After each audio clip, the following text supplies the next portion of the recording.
Hey guys, what's up? It's Savannah. Welcome back to my channel and welcome to the fourth episode of HALLOWEEK. If you are new here, hi, my name is Savannah and I am your host of the Killer Instinct podcast.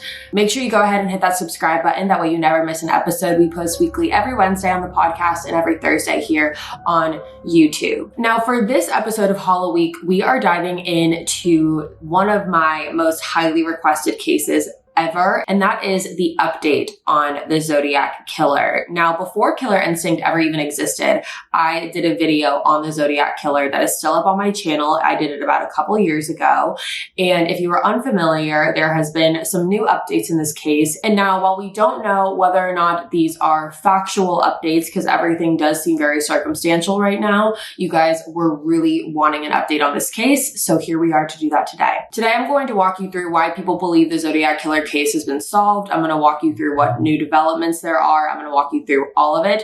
But what I will say is that in this video, I'm not going to deep dive into everything regarding the Zodiac Killer case and be as descriptive as I was in the video that I did in the past, just because this is an update video. So if you want a very descriptive video, I'll put the link to my video in the description box below. And along with that, I am going to put the most descriptive website and the most detailed website I have ever seen on any case that I've ever covered. It's called thezodiackiller.com. And the owner of this website has gone above and beyond to put every single detail about this case on their site. So I will also have that linked below as well for another resource you guys can go check out. But with that being said, let's jump right on into it today. Now, the Zodiac Killer, who is also known as just the Zodiac, has murdered at least 5 victims. However, he is claimed to have murdered 37.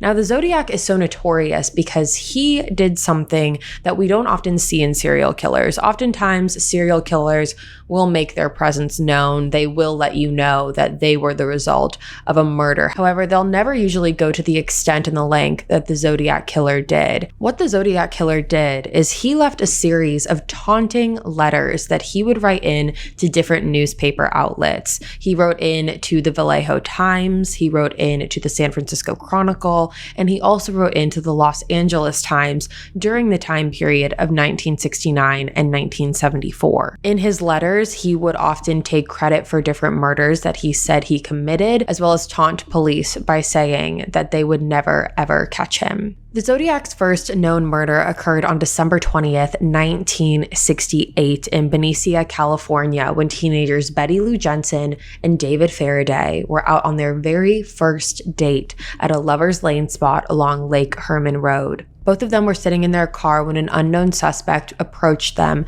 and shot Betty Lou in the back 5 times, and David was shot in the head. Now, police searched endlessly trying to figure out who was responsible for these murders. However, they were never able to piece it together. Then 7 months later, on July 4th, 1969, the Zodiac Killer killed Darlene Ferrin and Michael Mageau at Blue Rock Springs Park. Now, Darlene ended up passing away. However, Michael miraculously survived this attack, and because of that, he was able to tell police what had happened. Michael said that him and Darlene were both sitting in the parking lot when a man approached them and shot them both before getting into his car and driving away. Michael said he had never seen this man before and he had no connection to him whatsoever. Luckily, Michael was able to give the first physical description, and that was that Michael said that this man was about 5'8". He was heavier set. He was around 195 to 200 pounds. He had short, light brown hair and a large face. Now, something that was different in this attack versus the first one was that about an hour after the attack occurred, the Zodiac Killer went to a payphone that was several blocks away from the Vallejo Police Department, and he actually called the police dispatch at the Vallejo Police Department and got in contact with a woman there named Nancy Slover. When Nancy answered the phone, the Zodiac Killer said, quote, "I want to report a murder. If you go 1 mile east on Columbus Parkway, you will find kids in a brown car. They were shot with a 9mm Luger. I also killed those kids last year. Goodbye. End quote. So not only is the Zodiac calling and confessing that he had just attacked Michael and Darlene, but he is also calling and taking credit for the murders of Betty Lou and David. Now, 26 days after the shooting, 3 envelopes had arrived to 3 different San Francisco newspaper outlets. The letters each contained a coded message, and the Zodiac Killer said that if anyone was able to decode that message properly, they would be able to know his identity. Again, this was all a part of the taunting game, all a part of the control game that the Zodiac loved so heavily. And who's to say that even if that message was decoded, would his identity be revealed, or was it all a part of the game? Now, those specific letters also came with a warning at the end of it, and it said, quote, "If you do not print this cipher by the afternoon of Friday, the 1st of August, 1969, I will go on a kill rampage Friday night. I will cruise all weekend killing lone people in the night, then move on to kill again until I end up with a dozen people over the weekend." Now, the next known victims of the Zodiac occurred in Napa, California at a lake called Lake Berryessa. On September 27th, 1969, college students Brian Hartnell and Cecilia Shepard had stopped off for a relaxing day at Lake Berryessa. While they were sitting by the lake, all of a sudden, a man approached them from the trees. The Zodiac told them that he was just going to rob them, and that was it. He would leave them alone after that, and then he continued to tie their hands and ankles together. Once he tied them together, the Zodiac then pulled out a knife and stabbed both of them. Now, similar to the previous attack, Brian ended up surviving. However, Cecilia died from her wounds. Now, to prove that this was the Zodiac actually wrote in black marker on Brian's car door with the Zodiac symbol that he had used in previous letters. This was a circle with a cross in it, and on the car he wrote, quote, "September 27th, 6:30 by knife." End quote. Now, similar to before, about an hour after the attack, the Napa Police Department received a call from a telephone booth a few blocks away. The Zodiac said, quote, "I want to report a murder. No, a double murder. They are 2 blocks north from the park headquarters. They're in a white Volkswagen Carmen Gia, and I am the one who did it." End quote. Now, what's interesting here is that in order for the Zodiac to have known what car was Brian and Cecilia's, he would have had to have been watching. So he had to have been there prior to Brian and Cecilia getting there. Now, when it comes to this specific attack, even though Brian survived, he wasn't able to give police an accurate description of what his attacker looked like, for the reason being that this time the Zodiac concealed his appearance. He was wearing a very oversized hoodie sweatshirt with the Zodiac symbol on it, as well as a face mask that covered his entire face. So he wasn't able to give them an accurate description. Just a month later, on October 11th, 1969, Paul Stein, who was a cab driver in San Francisco, was driving who he didn't know was the Zodiac Killer in the back of his cab. He drove him to a high-class San Francisco neighborhood, and before leaving, the Zodiac shot him in the head. Now, first, people believed that this could have been a robbery gone wrong. However, the San Francisco Chronicle soon received a letter the next day that said, quote, "This is the Zodiac speaking. I am the murderer of the taxi driver over by Washington and Maple Street last night. To prove this, here is a blood-stained piece of his shirt, and inside the envelope was actually a blood-stained piece of Paul Stein's shirt, which proved completely that he was the killer. Along with that, in this letter, he also said, quote, "School children make nice targets. I think I shall wipe out a school bus some morning. Just shoot out the front tire and pick up the kiddies as they come bouncing out." End quote. He then sent another letter soon after containing a diagram of a bomb that he said he was going to plant in school buses. So as you can imagine, police were all over this. They were watching every school and every school district near them, watching school buses and the schoolyards and just making sure that this never happened. And luckily, it never did. However, it still falls in to the Zodiac and his whole power play thing. He wants police to be scared of him. He wants people to be worried. Now, in November 1969, the Zodiac sent a letter to the San Francisco Chronicle that included a cryptogram, and this cryptogram contained 340 characters. If you're familiar with this case, you might be aware of this letter because it is known as the 340 letter because of the 340 characters. Once this letter was received, cryptographers everywhere, including amateurs and professionals, even the cryptographers in the FBI, were trying to decode this, but no one was able to do it until December 2020, which just goes to show you how many people are still captivated by this case and are still trying to figure it out. So in December 2020, this 340 cryptogram was cracked, and this is what it read. It said, quote, "I hope you are having lots of fun in trying to catch me. That wasn't me on the TV show, which brings up a point about me. I am not afraid of the gas chamber because it will send me to paradise all the sooner because I now have enough slaves to work for me where everyone else has nothing when they reach paradise. So they are afraid of death. I am not afraid because I know that my new life will be an easy one in paradise death." Now, what he is referring to in terms of this TV show is that about a month prior to this letter, there was a man that called into a show on a KGO TV station, and he claimed to be the Zodiac. He said that he needs help, that he's sick, and that he also doesn't want to get the gas chamber. Now, in terms of the slaves, quote unquote, that the Zodiac is referring to in this, a lot of people have assumed that what he meant by that is that the slaves that he is referring to are his victims, which essentially is his way of saying that his victims will still be a slave to him in the afterlife, which is just such a twisted and convoluted thing to say. Anyone who drinks wine knows the options are limitless, which is why finding a wine that I love can be a hit or miss. I am such a wine girl. Within the past couple years, I've been obsessed with wine. It is always my drink of choice. Having a glass at the end of a long day is always such a relaxing way to end a night. But the problem with it is typically when you're getting into liking wines, it's so hard to know which ones you're actually going to like. Trying a wine that you've never tried before is really a gamble. But now that I'm a Firstleaf Wine Club member, I only get hits. That's because experts at Firstleaf who know my personal palate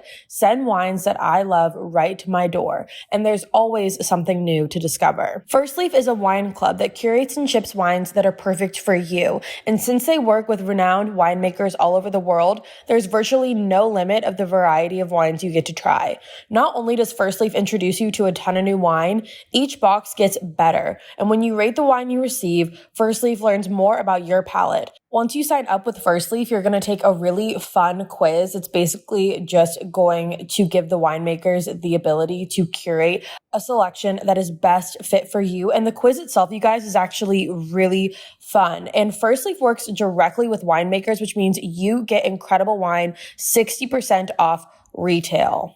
I feel like Firstleaf knows what wines I like more than I actually do because every time they've sent me wine, I am obsessed with it. It is so good. And I get so excited with their subscription service when I get to see the wines show up at my door every month. Firstleaf is so confident you'll love the wine. They even have an 100% satisfaction guarantee. If you receive a bottle that isn't exactly what you were hoping for, Firstleaf will credit your account.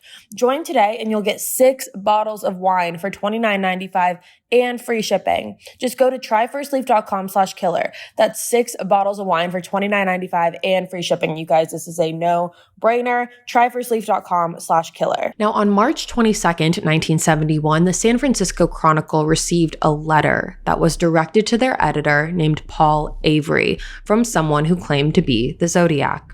In this letter, he claimed responsibility for the disappearance of Donna Lass on September 6th, 1970. Donna worked as a nurse at a hotel and casino in Lake Tahoe, and she went missing a little after 2 a.m. on September 6th. The following day, her boss and landlord received a phone call from an unknown male who claimed that she had left town for a family emergency, but she was never seen again after that. This letter would be the last letter that the Chronicle would receive until 3 years later when the Chronicle received another letter on January 24th, 1974. Now, while this letter didn't contain a confession to any new murder, at the end of the letter, it did say, me equals 37, SFPD equals 0, which is why people have assumed that the Zodiac has as many as 37 victims. This is all a part of a game that he does. Everything is a game to him, and he very much so likes to rub it in everyone's face and make everyone very aware of the fact that he is in control of this situation. But that is why people believe that he has murdered 37 victims. So if we look at the pattern here with the Zodiac, the first 3 attacks, the Zodiac Killer targeted couples, considering and assuming that all 3 of these attacks were done by the same suspect. So all 3 of them were couples, and the last one was a cab driver. The last known murder was a cab driver. And in 2 of the attacks, both of the women died from their injuries, but the men were able to survive. And along with that, in the last 2 attacks, the Zodiac then called in the murders to the police departments from phones that were only blocks away from where the department was located. So with that all being said, let's talk about the previous descriptions of the Zodiac Killer, because there have been varying reports as to what he looks like, which has made people believe that it's possible that there is more than one person involved in this, and maybe the Zodiac is a group of people. A lot of people have assumed that over the years. Now, I told you how Michael earlier described the Zodiac, which was 5'8", heavy set, with light brown curly hair. Now, Brian Hartnell from the attack on Lake Berryessa, he wasn't really able to give an accurate description of the Zodiac because, unlike previous attacks, this time the Zodiac was concealing his appearance. He was wearing a giant sweatshirt with the Zodiac symbol on the front of it, as well as a face mask. So Brian wasn't really able to give an accurate description or any description at all because he could not see what this man looked like. However, in Paul Stein's murder, this murder was very public. It was out on an open street, and there were multiple witnesses who claimed to have seen the Zodiac. Now, these witnesses described the killer as a white male who appeared to be in his early 40s. He was said to be 5'8" with a heavy build and reddish blonde hair. So that description of the people who saw Paul Stein's murder does coincide with the previous description from Michael. Now, as you can imagine, with how many people are invested in solving this case, there have been multiple psychologists who have tried to profile the Zodiac. Some have said that the Zodiac is a genius who just fell over the edge, and he's also someone that wouldn't be able to sustain a steady job. Others have said he lives a terror-dominated life, so he lives his life in fear, and he insists on having this power because he feels powerless everywhere else. There are psychologists that believe that he does not live on his own and that he lives with his parents. There are psychologists that believe that he has a hatred towards women, and that is why the women have died in his attacks and the men have survived. So that is what professional psychologists have profiled him to be. Now let's talk about some of the possible suspects that have been looked at in this case. Now, the first and most prominent one that people have believed to be the Zodiac Killer is a man named Arthur Lee Allen. Arthur Lee Allen died in 1992, but he had been interviewed by the police multiple times in the connection to this case.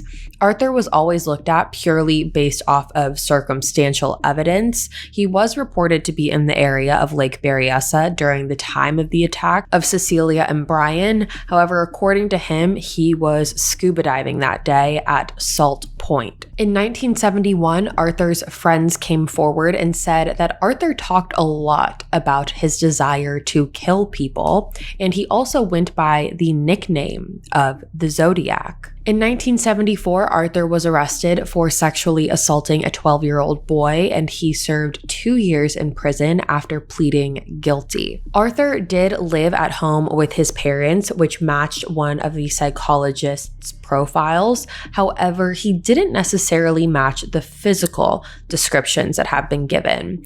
Arthur was about 250 pounds, which is a pretty hefty difference from the 195 to 200 range that other witnesses were giving before. And along with that, he's 6'1". So that is a pretty decent height difference. I'm personally 5'8". So thinking about being 6'1", I think you would know the difference between 5'8" and 6'1". Along with that, he was also balding, so his hair description didn't really match either. Other possible suspects include a man named Lawrence Kane. Lawrence has quite the criminal record and was 45 years old during the height of the Zodiac killings. Richard Marshall is another. He lived in Riverside in the mid-1960s before settling in to San Francisco. Richard owned a typewriter that was similar to the one the Zodiac used, and also liked the movie The Red Phantom, and that is a movie that the Zodiac talked about in his letters.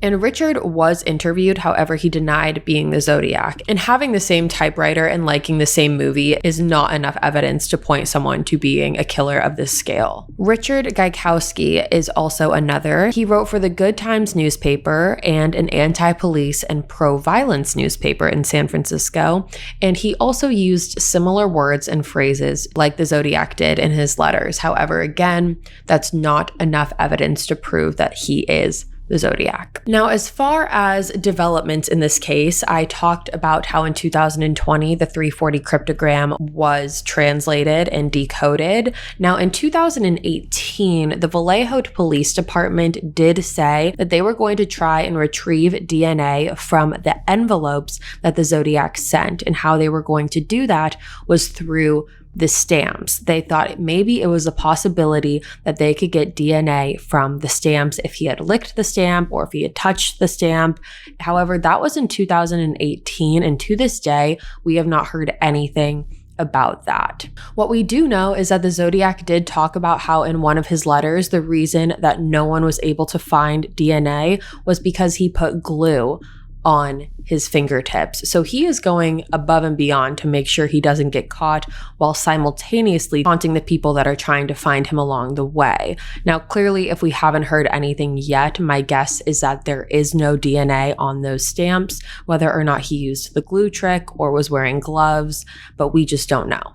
Now, this all leads us to where we are today, and it leads us to a group called the Case Breakers. Now, the Case Breakers are a group of 40 people that are led by retired FBI agents that work on solving cold cases. They are a nonprofit, and on their website, it says that they have 3 goals: solving cold cases, funding more volunteer teams, and promoting careers in all branches of public service. The founders of the group are Tom and Donna Colbert, and if you go on their website, they go through and list all 40 members of the team.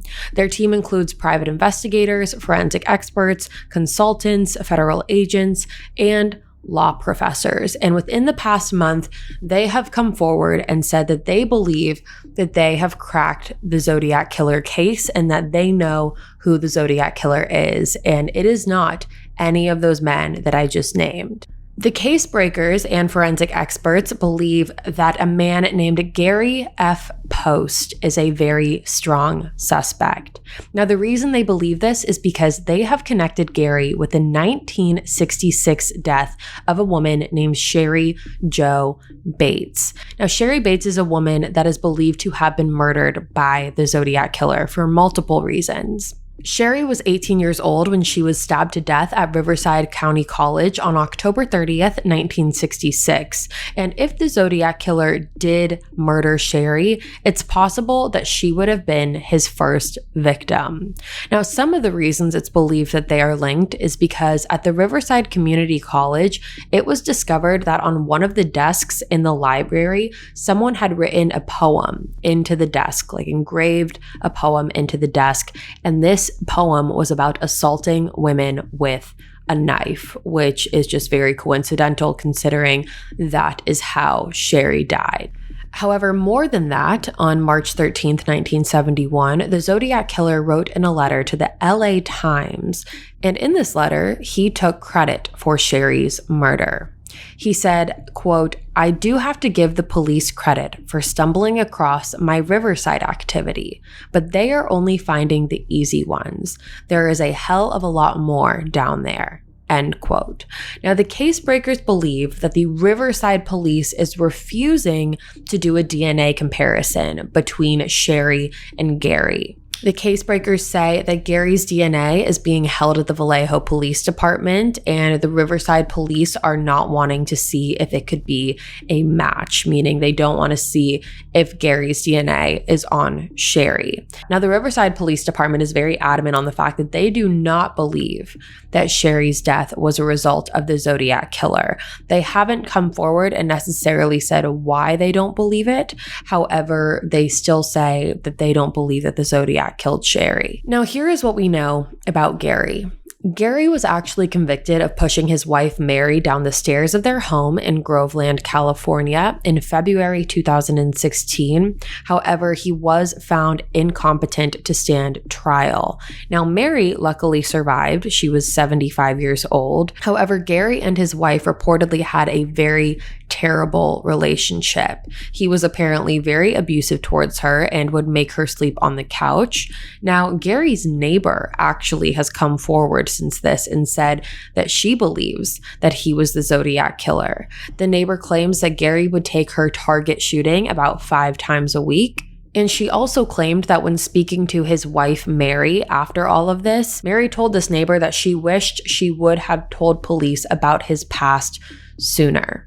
Now, we really have no context on that quote. That is really all we have to go off of. Now, another weird thing here is Gary had a friend named Will, and Will is significantly younger than Gary. They met through a business circumstance. However, Will has since come forward and also said that he believes Gary was a Zodiac Killer. Will said that him and Gary used to go hunting all of the time, and Will said he would get very disturbed at the fact that Gary loved the gore that came with hunting. He loved ripping apart animals after he killed them. He loved the blood. He loved dismembering the animals to a concerning extent, to an extent that was not considered normal. And in 2014, Will said that he watched a documentary on serial killers, and when he did that, it clicked to him, and he thought to himself that Gary was the Zodiac. He also says that he believes that the composite sketches that have been done of the Zodiac do in fact resemble Gary. Now, I will say this. That is all circumstantial evidence, and there are a lot of people who believe that this new finding, so to speak, is total BS. There is a man by the name of Tom Voigt, and he runs the website that I mentioned in the beginning, the zodiackiller.com. He is the owner of that website. He probably knows this case better than anyone.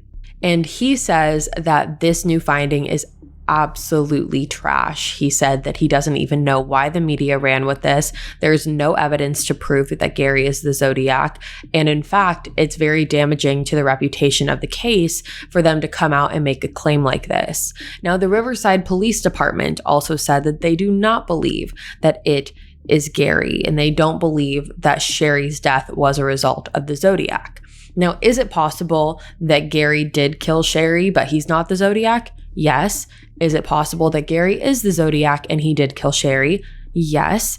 Is it possible that Sherry got killed by the Zodiac and the Zodiac is not Gary? Yes. Is it possible that Gary had nothing to do with Sherry's death and Sherry wasn't killed by the Zodiac Killer? Also, yes. So we just have questions all across the board. I would say that this new finding has actually brought more questions than it has answers. And I think that's a big reason why I got so many requests on it, because I think people are very confused as to why this guy is now all of a sudden being brought into this when he was never ever brought into this prior. It's not like this was a guy whose name was on the list that I just gave you of the other possible suspects. This is a brand new guy that's being brought into all of this. Now, again, this is all circumstantial evidence, and to this day, the Zodiac case still remains unsolved. And while we have seen the damaging effects that the media can have when people start throwing around random accusations and random stories, I do think that if anything, it's good for people to start thinking about this case again, because you still have lives that haven't gotten the justice that they deserved. And so many cases are still unsolved from this. Now, what I will say about the case breakers is while there isn't a lot of evidence here, these aren't just amateurs. These are people who have done this for a living. There are people who know what they're doing and know what they're talking about in certain elements. I'm not saying they know what they're talking about here, but they did work in professions that would give them credibility. So I have to believe on some level, they have more evidence than just this, because this does not make a whole lot of sense. And we're not dealing with complete amateurs. These are, again, people that know this field. They're very familiar with it. This entire casebreaker group is led by former FBI agents. They know what they're doing. So I just have to believe that there's more to this than we're really being told, because if that's all it is, that's nothing. So that is where I stand on all of it. I don't know if I am swaying one way or the other. I'm really interested to hear what you guys have to say about it, because personally, I don't know what I think, because I think there's just as much probability that it's Gary as it is that it was one of those men that I previously mentioned. And I still think that the probability that it's one of the men that I previously mentioned is very slim. It still could be someone that we have never seen before. It still is very possible that the Zodiac is someone that's name has never been brought up yet. Is it possible that the Zodiac Killer is still alive? Yes. Is it likely? No, but I am very interested to hear what you guys have to say. So that is the update that I have for you. And that is the 4th episode of HALLOWEEK. All right, you guys, that is all for me today. Thank you so much for tuning in to another episode of Killer Instinct. Again, if you're new here, hi, my name is Savannah. I am your host of Killer Instinct. Make sure you go ahead and hit that subscribe button. That way you never miss an episode. We post weekly here every Wednesday on the podcast and every Thursday on YouTube, and you are not going to want to miss it. I'll be back tomorrow with a brand new case for you guys. And until then, stay safe. Bye, guys. Thank you guys so much for watching today's episode. Make sure you tune in tomorrow where we talk about the Gabby Petito case. We are going to walk through it front to back. We're going to talk about all of it, and you are not going to want to miss it. I'll see you there. Bye, guys.